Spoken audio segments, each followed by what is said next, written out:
Maraknya teror penculikan anak di sekolah membuat Wali Kota Palembang Ratu Dewa dan Dewan Pendidikan Kota Palembang meminta agar pengawasan sekolah diperketat.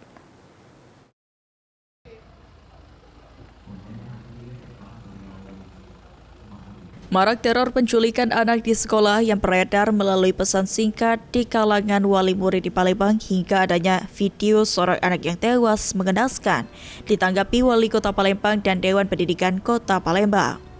Ditemui pada Rabu 29 Oktober 2025, Wali Kota Palembang Ratu Dewa menegaskan jika dari koordinasi bersama kepolisian, video beredar yang menampilkan seorang anak tewas dengan kondisi mengenaskan merupakan hoaks.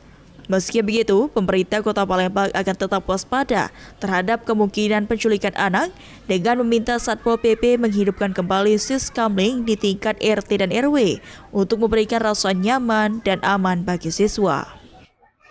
Sudah koordinasi dengan pihak Polrestabes.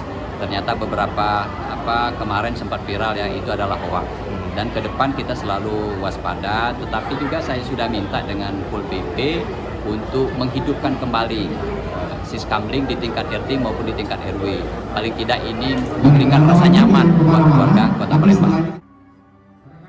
Hal yang sama disampaikan Ketua Dewan Pendidikan Kota Palembang Ahmad Sulinto.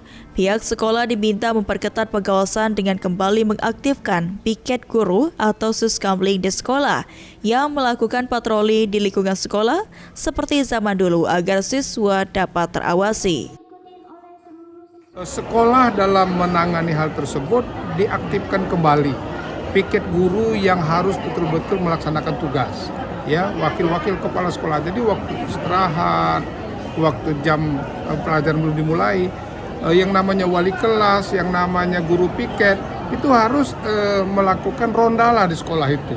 Ya biasa dulu kita seperti itu, zaman kami dulu kita harus tugaskan guru, wali kelas dengan piket sehingga terawasi. Sandi Pratama, PAL TV.